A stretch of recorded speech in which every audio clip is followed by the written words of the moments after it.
ஆர்ட்எஃப்எக்ஸ் சேனலிற்கு உங்களை அன்புடன் வரவேற்கிறேன். நான் உங்கள் ஆட்டா. ஹலோ காய்ஸ், எல்லோரும் எப்படி இருக்கீங்க? ஓகே, இன்றைக்கி என்ன பார்க்க போகிறோன்னா, நம்ம ஒரு ரெக்வெஸ்ட் பார்க்க போகிறோம். அந்த குழந்தை 4-5 தடவை கேட்டுருச்சு. ஆமாம், ஒரு 2-3 தடவை கமெண்ட் பண்ணிட்டாங்க, அக்கா போடுங்கக்கா போடுங்கக்கான்னு. அது நான் அப்போவே சொன்னேன், கொஞ்சம் பெருசாக இருக்குடான்னு.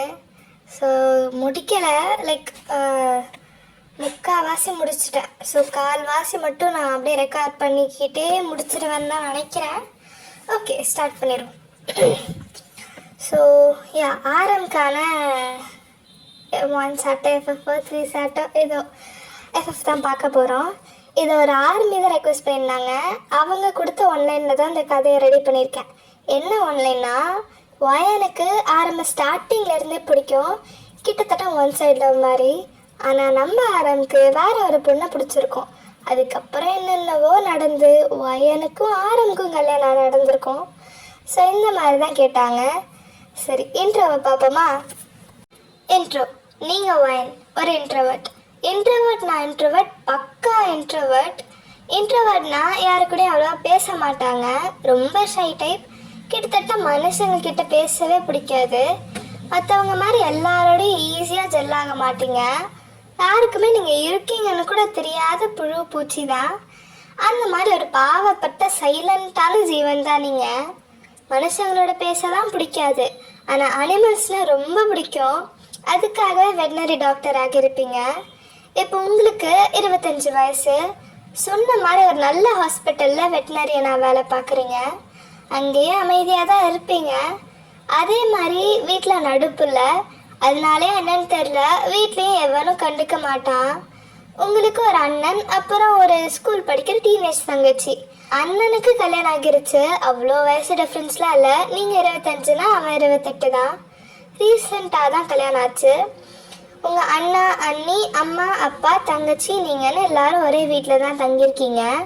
உங்கள் அண்ணி ரொம்ப ஸ்வீட். மற்ற கதையில் வர மாதிரி 2 தங்கச்சி இருக்க அண்ணனோட ஒய்ஃப்லாம் ஒரு மாதிரி ரூடாக இருப்பாங்கல்ல, ஆனால் இவங்க அப்படி இல்லை. ரொம்ப sweet, carrying and lovely person. உங்கள் அண்ணா ஷூகா தான். அண்ட் இந்த கதையில் உங்கள் அண்ணி மியா. இந்த பேர் எங்கேயோ கேட்ட மாதிரி இருக்குல்ல? எஸ், சவுண்ட் ஆஃப் ரெண்டில் வர கப்பிள்ஸா. அப்புறம் இதுக்கப்புறம் வர எல்லா ஒன் ஷாட் FFலையும் நான் இந்த மாதிரி செகண்ட் லீட் கப்பெல்லாம் மாற்ற மாட்டேன். லைக் ஷூகா சைட் கேரக்டர்னால் அவரோட பேர் மியா தான். JK சைட் கேரக்டர்னா சாரா தான் பேர். மேபி அவங்க கேரக்டரோ இல்லை பர்சனாலிட்டியோ மாறுமே தவிர பேர் மாறாது. ஸோ இந்த கதையில் ஒரு கேரிங்கான ஹவுஸ் ஒய்ஃப் தான் உங்கள் அண்ணி மியா. சவுண்ட் ஆஃப் ரெண்டில் வர அதே கேரக்டர், ஆனால் கதைக்கும் இதுக்கும் அவ்வளோ சம்மந்தம் இருக்காது. உங்கள் அண்ணன் ஷுகா அதே கதையில் வர மாதிரி கொஞ்சம் ரூடான டைப் தான். வளர வளர கொஞ்சம் கோல்டாக மாறி இருப்பார். வெளியே தான் அப்படி, ஆனால் உள்ள சொக்க தங்கம். அப்புறம் உங்கள் தங்கச்சி பேர் ஜெசிகா. ஓகே, இன்ட்ரோவே ரொம்ப பெருசாக இருக்குது, எனக்கு என்னென்னு தெரில, ரொம்ப அதிகமாக பேசுகிறேன். ஓகே, ஸ்டார்ட் பண்ணிடலாம். கதையோட ஸ்டார்டிங்லேயே ஒரு பாரை தான் காமிக்கிறாங்க. நம்ம ஊர் பார் இல்லை. இந்த கதை கொஞ்சம் சவுத் கொரியா அண்ட் கொஞ்சம் தமிழ்நாடு ஸ்டைலில் குழப்பி வச்சுருப்பேன். சரி, பார் கதைக்கு வருவோம். பார் சைடில் பார்டெண்டர்லாம் இருந்து காக்டெயில் செஞ்சிட்ருப்பாங்கல்ல, அந்த டேபிளில் ஒரு 2 பசங்க. ஒன்று நம்ம ஆரம், கூட இருக்கிறது நம்ம JK, தட் இஸ் ஆரமோட ஃப்ரெண்ட். 2 பேருமே குடிச்சிருக்கானுங்க. ஆனால் நிறைய குடிச்ச போதையானது நம்ம பையன் ஆரம் தான். குடிச்சிட்டு புலம்பிக்கிட்டே இருக்காரு JK கிட்ட. டே மச்சான், போதுண்டா, குடிக்காத, ஏற்கனவே ரொம்ப குடிச்சிட்ட, இதுக்கு மேலே போச்சுன்னா ஹாஸ்பிட்டலில் அட்மிட் ஆக வேண்டியதுதான். எப்பரா நீ ஏமாத்தணும்னு தோணுச்சு அவளுக்கு. அவன் என் வயிறு கட்டிடா, அப்பெல்லாம் ஏமாற்ற மாட்டான் மச்சான். என்னால் முடியலடா. ஏன்டா எனக்கு மட்டும் இப்படி பண்ணுறாளுங்க? சின்ன வயசில் ஒரு க்ரஷ் இருந்துச்சு, ஆனால் போட்டுக்குச்சு. காலேஜில் ஒரு தேவதையை லவ் பண்ணேன்டா, ஒர்க் அவுட் ஆகுச்சு. ஆனால் கொஞ்ச நாளில் ஏன்டா அப்படி நடக்கணும்? என் குழந்தைடா அவ, என் தங்கம், அவ்வளோ ஸ்வீட், எல்லாருக்கூடையும் அவ்வளோ ஜாலியாக பேசுவான் மச்சான். சொல்ல பொண்ணு அவள் அவ்வளோ ஃபேமஸ் நம்ம காலேஜில். ஏன் உன் பின்னாடி போனவங்களே சுற்றினது இல்லையா? சுற்றி இருக்காளுங்க, ஆனால் என்னை விட ஃபேமஸ் அவளாண்டா. அவ்வளோ அழகுறா. அவள் பின்னாடி எத்தனை பசங்க சுற்றிருக்கானுங்கன்னு தெரியுமா? ஆனால் அவன் என்ன தாண்டா அக்செப்ட் பண்ணா. டேட்டே நிறுத்துறா, அதான் எல்லாம் முடிஞ்சிருச்சுல, திரும்ப எதுக்கு பழசை கயறிக்கிட்டு இருக்க? எப்படா முடியும்? டே ஆரம்ப ரொம்ப பண்ணுறடா நீ. உனக்கு பிரேக்கப் ஆகி 3 மாதம் ஆச்சு, ஆனால் இன்னும் அவளே நினச்சிட்ருக்கல. சரி விடு, நினைக்கிறது தப்பில்ல. ஆனால் இப்படியா உன் கல்யாண நாள் ராத்திரி உன் ஒய்ஃப் அங்கே தனியாக இருப்பாங்கன்னு கூட கவலை இல்லாமல் இங்கே வந்து உன் எக்ஸை பற்றி புலம்புற. பாவுண்ட அந்த பொண்ணு தனியாக உனக்காக வெயிட் பண்ணிட்டுருப்பா. கொஞ்சம் கூட மனசாட்சியே இல்லைல்ல. என்ன மனசாட்சி மாற வேண்டி கிடக்கு?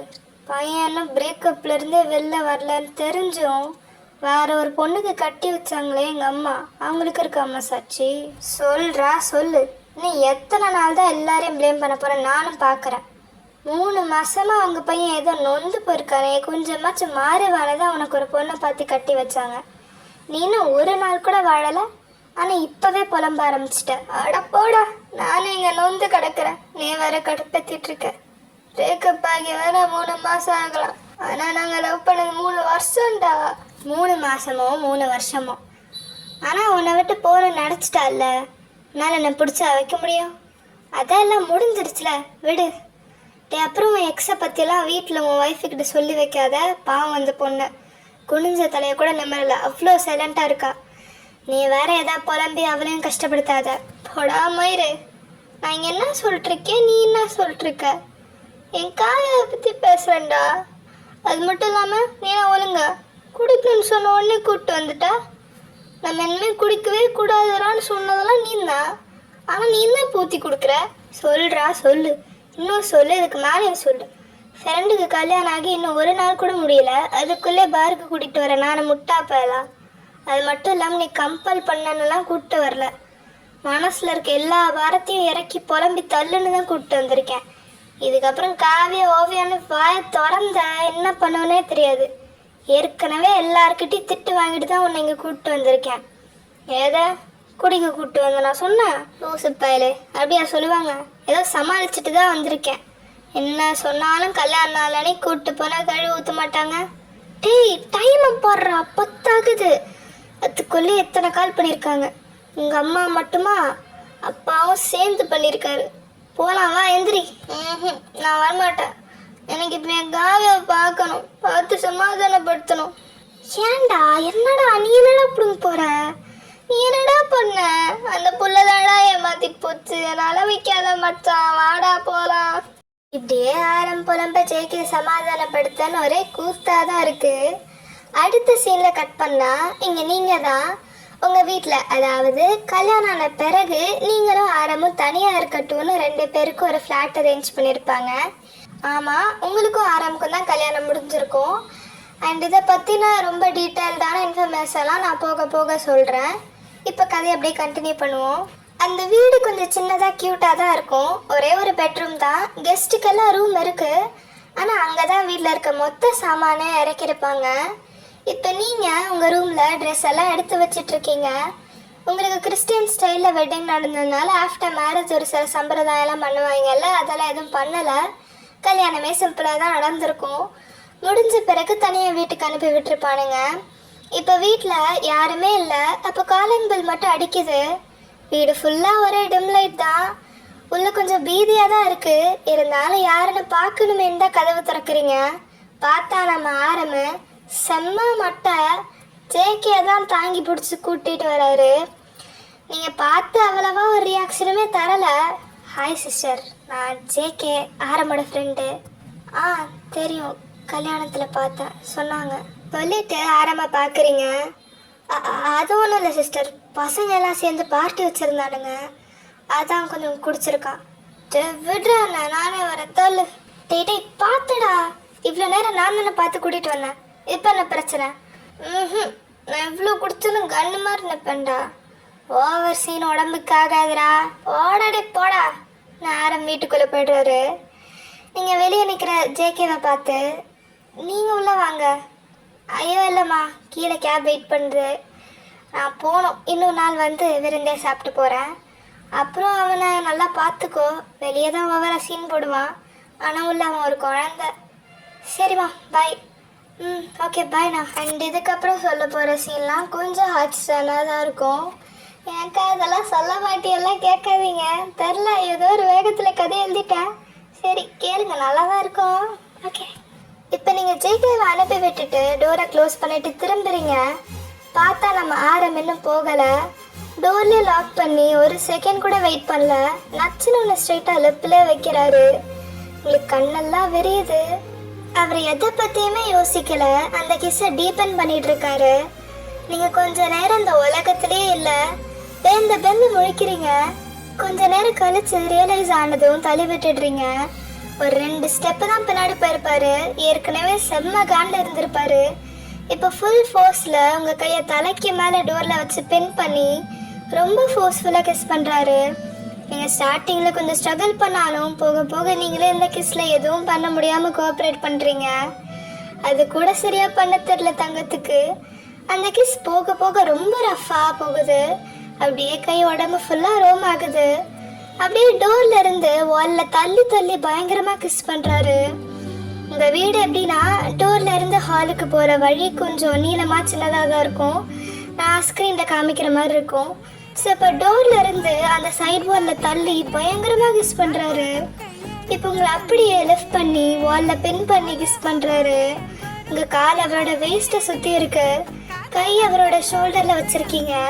கிட்டத்தட்ட பிரேக்கே இல்லாமல் அந்த kiss 10 to 15 minutes rugged and ரூடாக போயிருக்கும். அந்த கிஸ்ஸை பிரேக் பண்ணுறப்போ உங்களுக்கு பயங்கரமாக மூச்சு வாங்குது. இப்போ கொஞ்சம் கொஞ்சமாக லிப்ஸில் இருந்து கீழே நெக்குக்கு ட்ராவல் ஆகுது அந்த கிஸ். இங்கே கிஸ் எல்லாம் இல்லை, செட் பண்ணி கடிக்கிறது மட்டும்தான். அவ்வளோ வைல்டாக இருக்குது. நீங்கள் ஒரு normal white shirt and pant தான் போட்டிருப்பீங்க. அண்ட் அந்த ஷர்ட்டில் மனுஷன் கிட்டத்தட்ட 4-5 பட்டனை கழட்டியிருப்பாரு. லிட்ரலி உங்கள் ப்ரா பச்சையாக தெரியுது. நீங்கள் நல்லா மூச்செல்லாம் வாங்கிட்டு எங்க ப்ளீஸ் எங்க ஸ்டாப் பண்ணுங்க ப்ளீஸ், என்னங்க ப்ளீஸ் ப்ளீஸ் ப்ளீஸ். நீங்கள் ரொம்ப ஸ்ட்ரகிள் பண்ணவே என்ன உனக்கு பிரச்சனை? நீ என் பொண்டாட்டி தானே? அது மட்டும் இல்லாமல் இதுக்கு நம்ம ஃபர்ஸ்ட் நைட் தானே? இல்லை அது இல்லை, நீங்கள் குடிச்சிருக்கீங்க. அதுக்கு என்ன இப்போ? காலையில் மறந்துட்டீங்களா? அதெல்லாம் மறக்காது. இல்லை வேணாம், நீங்கள் காலையில் வருத்தப்படுவீங்க. நம்ம ஃபர்ஸ்ட் டைம் பண்ணி காலையில் நீங்கள் மறந்துட்டீங்கனாலோ இல்லை ரெக்ரெட் பண்ணிங்கனாலும் என்னால் தாங்க முடியாது. ப்ளீஸ் புரிஞ்சுக்கோங்க. இதை வேணால் நாளைக்கு கண்டினியூ பண்ணிக்கோங்க. இதை சொன்ன பிறகு மனுஷன் அப்படியே ஸ்டாப் பண்ணிட்டாரு. நாளைக்கு கண்டினியூ பண்ணலான்னு சொன்னதுக்காக இல்லை ரெக்ரெட் பண்ணுவீங்கன்னு சொன்னதுக்கான்னு தெரியல, ஆனால் நிறுத்திட்டாரு. பொறுமையாக அவங்கள கீழே இறக்கி விட்டுட்டு ரூம்குள்ளே போய்டுறாரு. இங்கே உங்கள் நிலைமை தான் ரொம்ப பாவமாக இருக்குது. பயங்கரமாக மூச்சு வாங்கிட்டு ஸ்வெட் ஆகி ஏதோ 2 மணி நேரம் ஒர்க் அவுட் பண்ண மாதிரி இருக்குது. நீங்கள் இப்போ ரெஸ்ட் ரூமில் போய் ஃப்ரெஷ் ஆகிட்டு ஷர்ட் பட்டெல்லாம் போட்டுட்டு ரூமுக்கு வரீங்க. பார்த்தா ஆரம் வந்து நேராக பெட்டில் படுத்துருப்பாரு போல். அவரும் ஒரு ஒயிட் ஷர்ட் தான் போட்டிருப்பாரு. ஒரு மாதிரி மெஸ்ஸியாக 2 பட்டன் கழட்டி விட்டு ஸ்லீவ்ஸ் எல்லாம் மடித்து தலை லைட்டாக கலைஞ்சு பார்க்க செம்மையாக இருக்காரு. அவரே பாதி பேட்டை ஆக்கியபை பண்ணியிருப்பாரு. இவ கொஞ்சம் ஹேர் எல்லாம் சரி பண்ணி ஷர்ட் பட்டன்லாம் போட்டு ஒழுங்காக படுக்க வைக்கிறா. எல்லா வேலையும் முடிச்சுட்டு லைட்டெல்லாம் ஆஃப் பண்ணிவிட்டு அமைதியாக வந்து பக்கத்தில் படுக்கிறீங்க. கொஞ்சம் டிஸ்டன்ஸ் விட்டு அவரை ஃபேஸ் பண்ண மாதிரி படுத்து அவரே ஒரு மாதிரி பார்க்குறீங்க. இப்போ ஃப்ளாஷ்பேக் போவோமா? உங்களுக்கு ஒரு 21 வயசு இருக்கும். காலேஜ் 3rd இயர் படிக்கிறீங்க. இப்போது நீங்கள் 6 இயர் கோர்ஸ் படிக்கிறீங்க. அதாவது இன்னும் 4 வருஷத்தில் காலேஜ் முடிச்சிருவீங்க. உங்களுக்குன்னு சொல்லிக்கிற அளவுக்கு ஃப்ரெண்ட்ஸ் எல்லாம் இல்லை. சும்மா அப்பப்போன்னு ஒரு சில பேர் வந்து பேசுவாங்க. அண்ட் அதை பற்றிலாம் நீங்கள் பெருசாக ஃபீல் பண்ண மாட்டீங்க. இப்போ ஒரு ஃபைன் டே நீங்கள் ஆஸ் யூஷுவல் காலேஜ் போகிறீங்க. நீங்கள் படிக்கிறது ஒரு பெரிய காலேஜ். அங்கே வந்து இன்ஜினியரிங் அண்ட் வெட்டினரின்னு தனித்தனியாக 2 பெரிய பிளாக் இருக்கும். சொல்ல போனோம்னா 2 பெரிய காலேஜே ஒரே காம்பவுண்ட்குள்ளங்கிற மாதிரி இருக்கும். 2மே ஒரே யூனிவர்சிட்டி தான். என்ட்ரன்ஸும் ஒன்று தான். இப்படிலாம் காலேஜ் இருக்காக்கான்னு கேட்காதீங்க, எனக்கு தெரியாது. இது வேறு எஃப்எஃப் தான். கதைக்காக மட்டுமே, கற்பனைக்காகவும் மட்டுமே. அது மட்டும் இல்லாமல் இந்த கேள்வியெல்லாம் இங்கே கேட்கக்கூடாது, புரியுதா? இது ஃபிக்ஷனல் ஸ்டோரி, லாஜிக்லாம் பார்க்காதீங்க. சரி, ஓகே, கதையை கண்டினியூ பண்ணிடலாம். இன்றைக்கி தான் நீங்கள் 3rd இயருக்குள்ளே காலடி எடுத்து வைக்க போகிறீங்க. அதே மாதிரி ஃப்ரெஷர்ஸும் வராங்க. நீங்கள் தனியாக தான் காலேஜ்குள்ளே போகிறீங்க. அப்போ ஒவ்வொரு பக்கமும் ஒவ்வொரு குரூப் ராகிங் பண்ணிட்டுருக்காங்க. எல்லா ஃபைனல் இயர் ஸ்டூடெண்ட்ஸ் ஃப்ரெஷர்ஸை ராக் பண்ணுறாங்க. ஆனால் இதுக்கு நடுவில் இருக்கிற பசங்கள்லாம் லைக் செகண்ட் இயர் தேர்ட் இயர்லாம் அவங்க வேலையை பார்த்துட்டு போகிறாங்க. அதில் ஒரு கேங் உங்களை கூப்பிடுறாங்க. நீங்கள் கொஞ்சம் அப்பாவியா ஃபர்ஸ்ட் இயர் ஸ்டூடெண்ட் மாதிரி தான் இருப்பீங்க, ஆனால் அவ்வளோ அழகாக இருப்பீங்க. நீங்கள் திருன்னு முடிச்சுக்கிட்டே போகிறீங்க. அங்கே இருக்கிறது ஃபுல்லாக நம்ம பிடிஎஸ் மெம்பர்ஸா. அதில் ஒரு சில பேரெல்லாம் எனக்கும் இந்த சீனுக்கும் சம்மந்தமே இல்லைங்கிற மாதிரி பைக்கில் படுத்துட்டு தூங்கிட்டு இருக்கானுங்க. அப்போ அதில் ஜே கேட்டு ஜிமன் அண்ட் ஜே ஹோப் தான் வம்பிழுக்கிறாங்க. அப்போ ஜிமன், ஓய் பாப்பா, சீனியர்ஸ் இருக்கோம் கண்டுக்காம போற, குட் மார்னிங் குட் ஆஃப்டர்நூன்லாம் சொல்றது இல்லையா? சாரிண்ணா, குட் மார்னிங். அப்போ ஜிமன் நெஞ்சில் கை வச்சு ஒரு மாதிரி ட்ராமாட்டிக்காக ஒன்று பண்ணுறாரு. எப்படி நம்ம நெஞ்சு வலிக்குதுன்னு சும்மா கலாய்க்க பண்ணுவோம் அந்த மாதிரி ஏதோ கியூட் அண்ட் காமெடியாக பண்ணுறாரு. ஐயோ என்ன வார்த்தை இது, அப்படிலாம் சொல்லலாமா? நெஞ்சு வலிக்கும்ல. அப்பட்டே ஆமாம் அதென்ன வார்த்தை இது, அண்ணன் என்ன நர்சிங்மா, இனிமே அப்பெல்லாம் சொல்லக்கூடாது புரிதா? Okay senior, good girl. நடுவில் ஜெயிக்கே தான் உங்களை காப்பாத்துறாரு. டேடி விடுங்கடா, பாவம் அப்பாவியா இருக்கா. அப்ப யதார்த்தமா சுகா என்ன கேள்விப்பட்ட குரலா இருக்கேன்னு எந்திரிக்கிறாரு. பார்த்தா நீங்க அவர் தங்கச்சியில. எந்திரிச்சு வந்து ஜிம்மன்ட்டே மண்டையில 2 அடி போடுறாரு. என்ன கொழுப்புறா உங்களுக்கு? தேர்ட் இயர் புள்ளடா. ஐயோ மன்னிச்சிருமா, நீ ஃபர்ஸ்ட் இயர் தான் நினைச்சோம். ஆமா தெரிஞ்சிருந்தோம் பக்கம் கூட தலை வச்சு படுத்திருக்க மாட்டோம். அப்ப ஆரம் பொறுமையா எந்திரிச்சு கை காலெல்லாம் சுடுக்கெடுத்துட்டு, அது மட்டும் இல்ல அவனோட தங்கச்சிடா. நீங்க யாரா புதுசான்னு பாக்குறீங்க? பார்த்த உடனே இந்த உலகமே ஸ்டாப் ஆன மாதிரி இருக்கு. மனசுல ஏதோ ஒண்ணு புதுசா இருக்கு, வயிற்றுக்குள்ள பட்டாம்பூச்சியா பறக்குது. ஆனா அட் த சேம் டைம் இந்த வார்த்தை கேட்ட அடுத்த செகண்டு உங்க காலில் 2 பேரும் விழுந்துட்டாங்க. ஐயோ மன்னிச்சிருங்க சிஸ்டர், நீங்க யாருன்னு தெரியாம கலாச்சிட்டோம், வெரி சாரி. ஷோ நான் எந்திரிங்க, அதெல்லாம் ஒன்றும் இல்லை. ஷோ சரி கிளாஸுக்கு டைம் ஆச்சு, நான் போகிறேன், பாய்ண்ணா. உங்கள் அண்ணாக்கு கை காமிச்சிட்டு போய்ட்றீங்க. ஆரம்ப பார்த்த நேரத்துல இருந்து அடிக்கடி இப்போல்லாம் சைட் அடிக்க ஆரம்பிச்சிட்டிங்க. கேன்டீன் அண்ட் ஒரு சில ஃபெஸ்டிவல் செலிப்ரேஷன்லாம் 2 ஸ்டூடெண்ட்ஸ்க்கும் சேர்த்து தான் ப்ரோக்ராம் வைப்பாங்க. ஸோ அந்த மாதிரி சின்ன சின்ன கேப்பில் கூட அவரை பார்க்குறதாகட்டும் பேச ட்ரை பண்ணுறதாகட்டும் ஒரே லவ்வாக தான் போகுது. என்னதான் மனசுக்குள்ள இவ்வளோ ஆசை இருந்தாலும் ஒரு தடவை கூட ப்ரப்போஸ் பண்ண ட்ரை பண்ணதில்லை. வீட்டில் விட மாட்டாங்க. அவன் நம்ம சீனியர், ஃபேமஸான ஆள். அவர் எங்கே இருக்காரு, நம்ம எங்கே இருக்கோம், அவருக்கு நம்ம பேர் கூட தெரியாது. இதெல்லாம் செட் ஆகாது. என்னை தங்கச்சியாக நினச்சா என்ன பண்ணுறது? மற்ற பொண்ணுங்க மாதிரி நம்மளும் அவர் பின்னாடி சுற்றுறோன்னு சீப்பாக நினச்சிக்கிட்டா என்ன பண்ணுறதுன்னு நிறைய வாட்டி புதுசாக காரணம் சொல்லி உங்கள் மனசை நீங்களே தேத்திக்கிறீங்க. கிட்டத்தட்ட 2 மாதம் முடிஞ்சிருச்சு. இன்னும் நீங்கள் அவரை க்ரஷ்ஷில் உங்களுக்கே சொல்லி ஏமாற்றிக்கிட்டு இருக்கீங்க. உங்களுக்கு அவரை பார்க்குறப்போலாம் அவ்வளோ ஹாப்பியாக இருக்கும். உங்களுக்கு ஒரு நல்ல ஃபேமிலி, எந்த கஷ்டமே இல்லைனாலும் நீங்கள் எப்பயுமே ஒரு மாதிரி சைலண்ட்டாக தான் இருப்பீங்க. சொல்ல போனோன்னா அதுதான் உங்களுக்கு பிடிக்கும் கூட. என்னதான் இருந்தாலும் ஒரு ஓரத்தில் லோன்லியாக ஃபீல் பண்ணுவீங்க. அவ்வளவா சிரிக்காமல் தான் சுற்றுவீங்க. ஆனால் எப்போ ஆரம்ப பார்த்தீங்களோ உங்கள் ஃபேஸே ஒரு மாதிரி பிரைட்டாக ஆரம்பிச்சிருச்சு. இப்போல்லாம் அதிகமாக சிரிக்கிறது என்ன, தனியாக என்னவோ யோசிச்சு ப்ளஸ் ஆகுறது என்னன்னு டேஸும் அப்படியே பாஸ் ஆகுது. நான் ஏற்கனவே சொன்னேன்ல, அப்பப்போ பிடிச்சா வந்து ஒரு சிலர்லாம் அவங்கக்கிட்ட பேசுவாங்கன்னு. ஸோ இப்போ கொஞ்ச நாளாக ஸ்வேதான்னு ஒரு நியூ ஜாயினர் ட்ரான்ஸ்ஃபர் பொண்ணு பார்க்க செம்ம அழகாக இருப்பா. கொஞ்சம் கொஞ்சமாக ஃபேமஸ் ஆகிட்டு இருக்கா. அவளுக்கு என்னதான்னு தெரில, உங்கள் கூட சுற்றிக்கிட்டு இருக்கா. உங்கள் கூட எதுக்கு சுற்றுறானே உங்களுக்கும் தெரில. நீங்கள் 2 நாள் இவ கூட சுற்றுனதுலே தெரிஞ்சிச்சு இவளுக்கும் மேலே க்ரஷ் இருக்குன்னு. அது மட்டும் இல்லாமல் இவ கொஞ்சம் பாப்புலரான ஆள், பார்க்க வேற செம்ம அழகாக இருக்கா. இவெல்லாம் போய் ப்ரப்போஸ் பண்ணால் அவர் அக்செப்ட் பண்ணிடுவார்னு உங்கள் மானங்கேட்ட மனசு என்னென்னவோ யோசிச்சுட்ருக்கு. அவ்வளோதான், சோலி முடிஞ்சு மனவேதனையிலே சுற்றிக்கிட்டு இருக்கீங்க. உங்களுக்கு தெரியும் அந்த ஸ்வேதா பொண்ணு சரியே இல்லைன்னு, கொஞ்சம் டாக்ஸிக் தான் அவன். அதனாலே என்னதான் ஆனாலும் ஆரம்பவில் அக்செப்ட் பண்ணிடவே கூடாதுன்னு வேண்டிக்கிட்டு இருக்கீங்க. அப்போ ஒரு நாள் பீஸ்ஃபுல்லாக தனியாக காரிடாரில் சுற்றிக்கிட்டு இருக்கும்போது பின்னாடி வர 2 பொண்ணுங்க பேசுறது உங்கள் காதில் விழுது. ஏய் உண்மையை சொல்லு, உனக்கு டேங்க பிடிக்கும் தானே? இல்லையா, எனக்கு யாருமே பிடிக்காது. சரி சரி அப்பெல்லாம் பார்க்காத, சின்ன க்ரஷ் மட்டும்தான். ஆமாம், அந்த கேங்க பிடிக்காதவங்க யாராச்சும் இருக்க முடியுமா என்ன? ஆமாம் அதுவும் உண்மைதான். முக்கியமாக ஆரம்பம் செம்ம ஹாட்டாக இருப்பார். ஆமாம் உனக்கு ஒன்று தெரியுமா, நம்ம காவியா இருக்கால்ல, என் ஃப்ரெண்டு. ஆமாம், அந்த ஃபேமஸான பொண்ணு, நம்ம காலேஜ் சேர்மன் பொண்ணு. ஆரம்பிக்க மேலே ஒரு கண்ணாம்பா. இதை இவ்வளோ நேரம் கேட்டு நீங்கள் அவர் ஸ்வேதாவை அக்செப்ட் பண்ண மாட்டார்னு சந்தோஷப்படுறதா, இல்லை அவருக்கு வேற ஒரு பொண்ணை பிடிச்சிருக்குன்னு வருத்தப்படுறதானே தெரியல.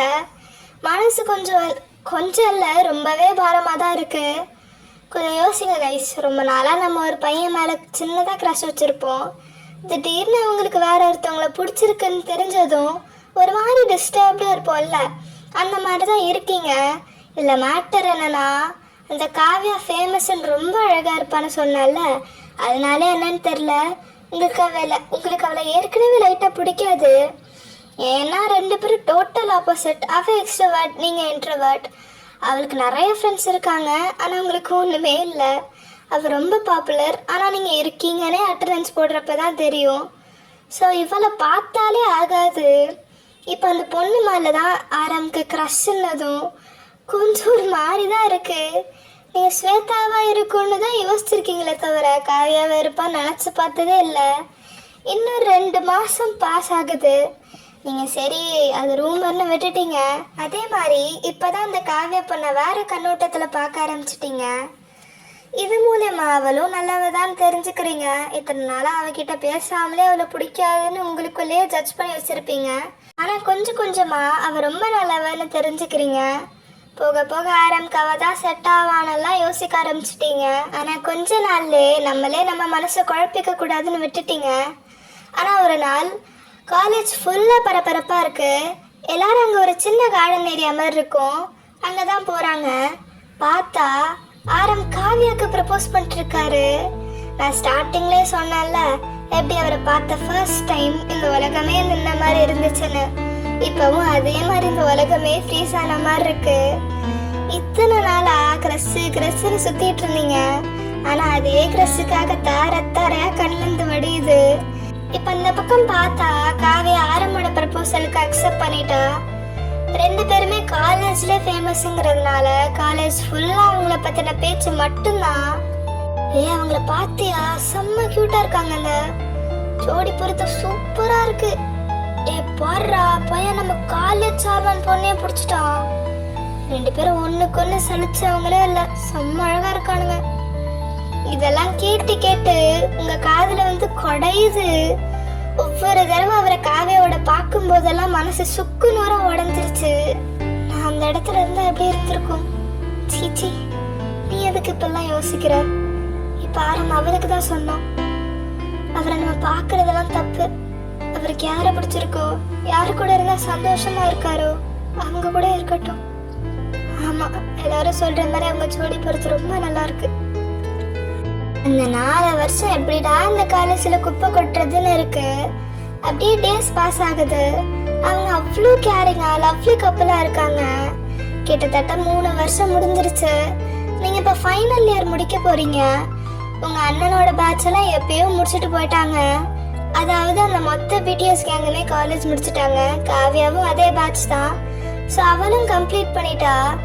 உங்கள் அண்ணா ஷுகாக்கு காலேஜ் முடித்த உடனே ஒரு நல்ல ஜாப் ஆஃபர் கிடச்சிருச்சு. ஆனால் மற்ற பிடிஎஸ் மெம்பர்ஸ் எப்படி இருக்காங்கன்னு ஒன்றுமே தெரியல உங்களுக்கு. இப்போ தான் கொஞ்சம் கொஞ்சமாக நம்ம மறந்துட்டுருக்கீங்க. அப்போ ஒரு நாள் காலேஜ் திரும்ப பரபரப்பாக இருக்குது.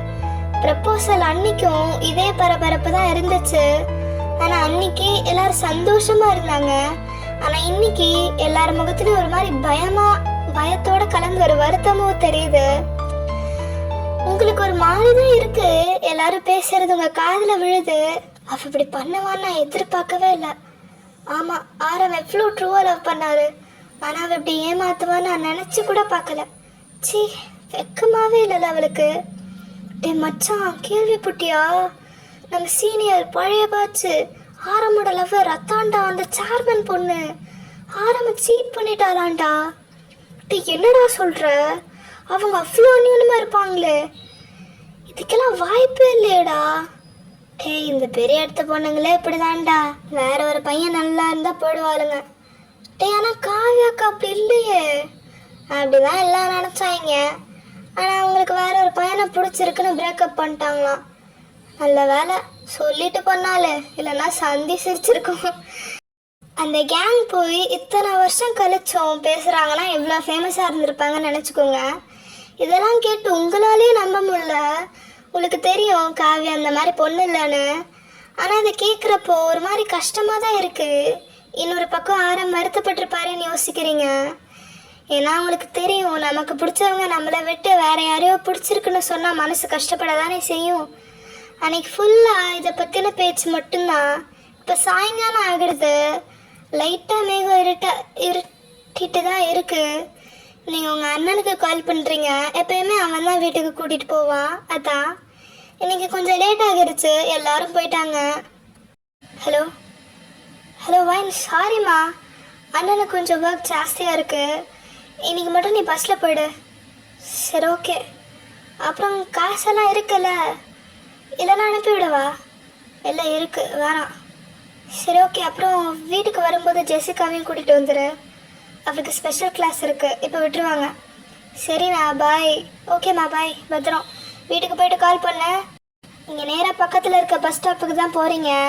அங்கே பார்த்தா காவியா மட்டும் தனியாக உட்காந்து பயங்கரமாக அழுத்துக்கிட்டு இருக்கா. ரொம்ப நாள் கழித்து பார்க்குறதுனால கொஞ்சம் வித்தியாசமாக தான் இருக்குது. ஓகே, ஒரு அனௌன்ஸ்மெண்ட் என்னென்னா, நம்ம சேனல் பேரில் ஒரு இன்ஸ்டா ஐடி ஓப்பன் பண்ணியிருக்கோம். எல்லோரும் போய் ஃபாலோ பண்ணுங்கள். இதை திரும்ப நான் அடுத்த வீடியோவில் சொல்லுவேன். ஏன்னா நான் நடுவில் எடிட் பண்ணுறப்ப இதை சொல்கிறேன். ஓகே, எல்லாம் ஃபாலோ பண்ணிக்கோங்க, மெசேஜ் பண்ணலாம். ஓகே, அதுதான் மற்றதான் சின்ன சின்ன அனௌன்ஸ்மெண்ட்டாக நான் அதில் ஸ்டோரியில் போடுவேன், பாருங்கள். அப்புறம் நம்ம சேனல் பயோவா டிஸ்கிரிப்ஷன் பாக்ஸு, அதில் லிங்க் கொடுத்துருக்கேன். அதே மாதிரி இந்த வீடியோ கீழே டிஸ்கிரிப்ஷன் பாக்ஸ்லேயும் கொடுப்பேன். சப்போஸ் அது ஒர்க் ஆகலைன்னா அதை லாங் ப்ரெஸ் பண்ணி அதில் இன்ஸ்டாகிராம் சிம்பிள் தெரியும் நினைக்கிறேன். ஸோ அதை கிளிக் பண்ணிங்கன்னா நம்ம ஐடிக்குள்ளே போயிடும், அக்கௌண்ட்டுக்குள்ளே போயிடும். அதே மாதிரி இப்போ நான் ஸ்க்ரீன்லேயும் அந்த QR கோட் காமிக்கிறேன், அதை ஸ்கேன் பண்ணி ஃபாலோ பண்ணிக்கோங்க. ஓகே கைஸ், இந்த பார்ட் இதோட முடியுது. இது ஐ திங்க் மேபி 2 ஷார்ட்டாக தான் இருக்கும்னு நினைக்கிறேன். என்னன்னு சரியாக தெரியல. முடிஞ்சிடும், ஏன்னா பாதி கதை இதோடய முடிஞ்சிருச்சு. ஃப்ளாஷ்பேக்லேயே பாதி கதை வந்துடும். ஓகே, அடுத்த எபிசோடில் என்னதான் நடக்குது அந்த இடத்துல, எப்படி நீங்கள் வந்து இத்தனை போராட்டத்துக்கு கழிச்சும் நீங்கள் ஆரம்ப கல்யாணம் பண்ணிக்கிட்டீங்க, அண்ட் காவியா எதுக்கு பஸ் ஸ்டாப்பில் உட்காந்து அழுதுகிட்டு இருக்கா, அண்ட் இதுக்கு எல்லாத்துக்குமான விடை அடுத்த வீடியோவில் கிடைக்கும். இந்த வீடியோவே புரியாத மாதிரி தான் இருக்கும். அண்ட் அடுத்த வீடியோ பார்த்தீங்கன்னா ரொம்ப தெளிவாக இருக்கும். ஓகே, வெயிட் பண்ணுவீங்கன்னு நினைக்கிறேன். அத்துடன் உங்களிடமிருந்து விடை பெறுவது உங்கள் ஆட்டர்.